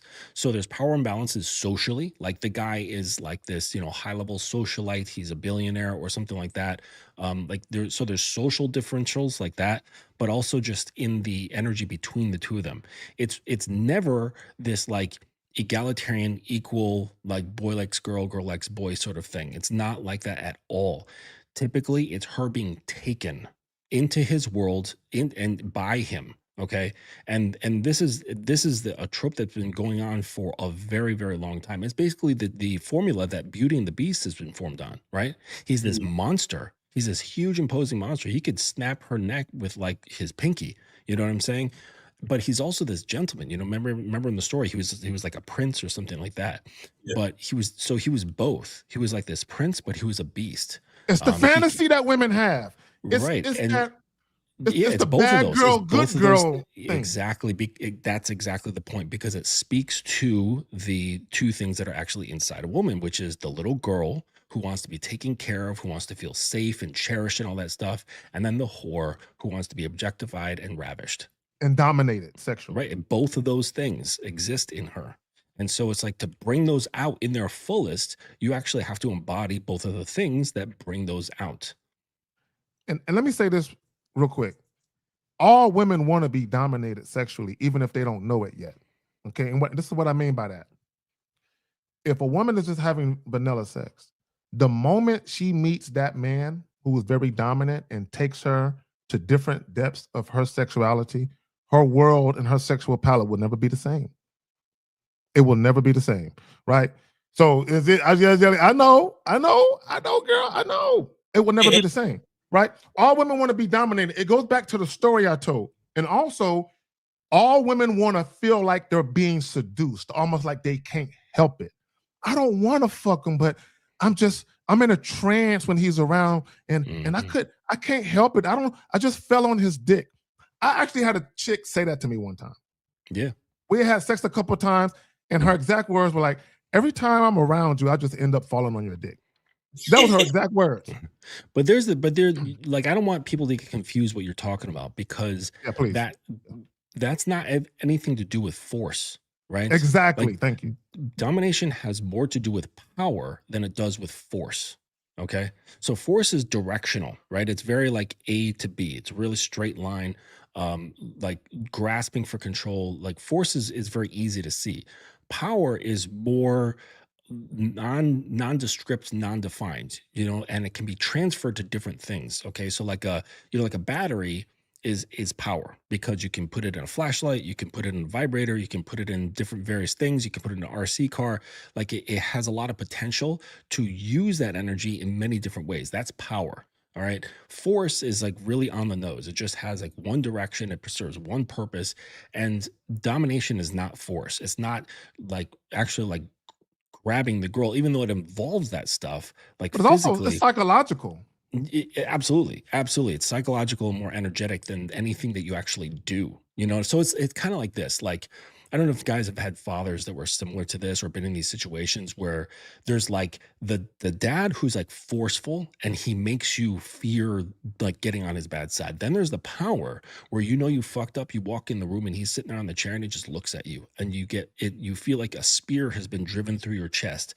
No action was taken, no words were spoken. He just looked at you and you succumbed. Like, that's power. You know what I'm saying?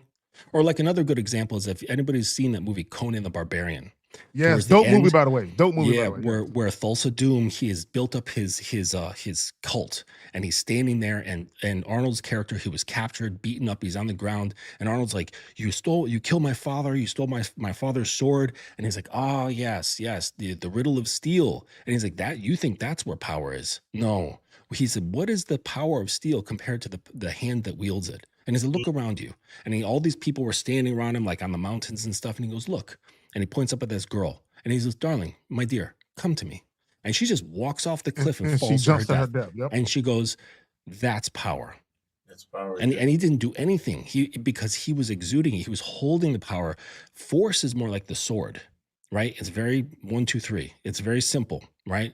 So that's the difference. So it's bringing women into this that allows her walls to fall apart, her armor to come off, and she feels safe but exposed at the same time in your presence. Let me say this, and I'm glad you brought up the Conan the Barbarian. If you think about it in terms of dating, what he did when he told her to come here, that's influence. Yeah. Influence is power. See, the sword represents money. Guys think the money is the real power. The real power is game, the power of influence, the power to give instructions to somebody and they listen.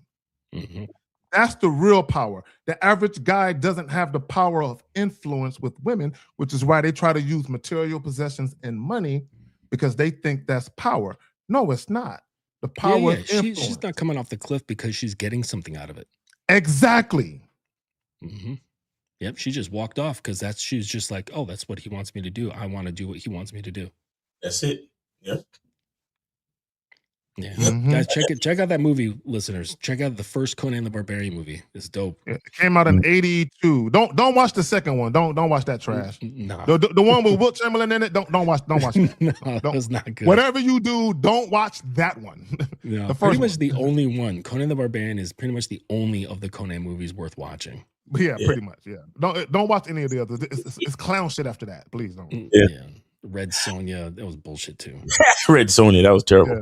Yeah, but yeah, man. I think that's it. We could wrap it if y'all ready. Yep. Make sure we ain't got a question. Make sure I think we're done with the questions. We got Joe Blast. We got one more question right here, right there. All right. He says, how does this apply to us if we haven't dated in like 2 years? Get coaching, bro. Mm-hmm. That's how it applies to you. Because I'm not sure at what juncture you asked this question at in the show, right? And what you're talking about specifically. But the fact that you're asking this question means you need to get coaching anyway.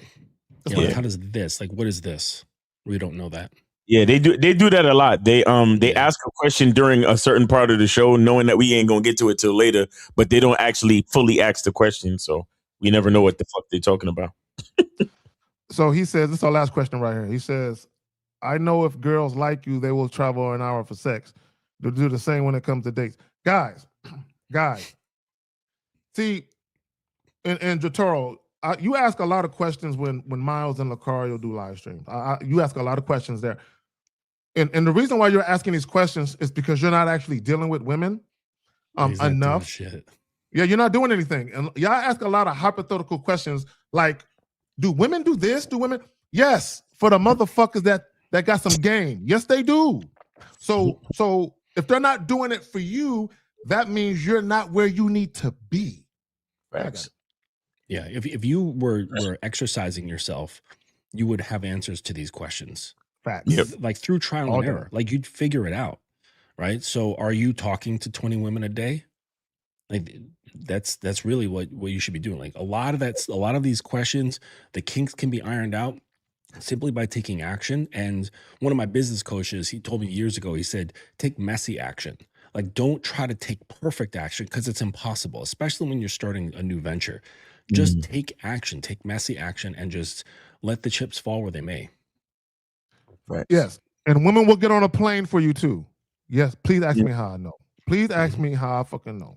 Just ask me how I know. And I ain't talking about no girlfriend either. Because the girlfriend is completely different. Your girlfriend should most definitely get on a plane, a boat, or whatever it is to come see you.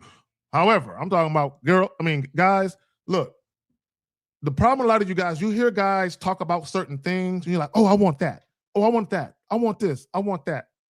Create your own experiences that you want, right? If that's not a big deal for you, don't try and mimic what you think somebody else is to get the experiences that they got. Live in your own world and create your own experiences for yourself. Real Game, No Theory tomorrow, 11 a.m. Central, noon Eastern. Where can they find you at? So guys, y'all could Cunningham Elements, get your parfum, fragrance, masculine identity sport, and also get your soaps. Make sure you come to Cunningham Elements. Also, go to shoplucario.com, get your dating consultations, get the vetting process, and get what men wish they knew about women to help you with your dating issues. So go to Shop Lucario, and also check out Lucario live at 5. So make sure you go to Lucario's channel later, Mr. Lucario, live at 5 later on today, and then we doing Real Game No Theory tomorrow. Yeah, and go over and hit up thedominanceacademy.com. I have a new button at the top right, and it's a dominance quiz. So you can go through that quiz, and it'll give you this little infographic about, it's not super scientific, but it'll give you a basic idea of like where you stand, especially if you're honest with yourself. And so then after that, you can enter your email, and from there you'll be emailed a free Dominance Academy field guide with a lot of actionable things that you can put into your life right now. Also, from the website, you can pick up copies of my books, How to Be a Dominant Lover, and then my 2 Dominance and Submission Bibles, the Codex of the Sovereign Order and the Annals of the Yielded Queen, both deep books of wisdom that they'll help you throughout your day and throughout your understanding of, dominance and submission from a very high level, but it's very accessible. It's not anything over your head. It just really gets you thinking. And it's the sort of thing you can just pick up, open up anywhere and read that passage for the day. And it will, something you can kind of marinate. Thanks. All right. That's what's up. All right. On that note, appreciate y'all coming out. Ladies and gents, check out the Patreon. The links are in the description, the Patreon, and also the channel membership. And also for those of you who are in desperate need of some consultation or some coaching, I got you. Come through. Come get this ism. We out. Peace.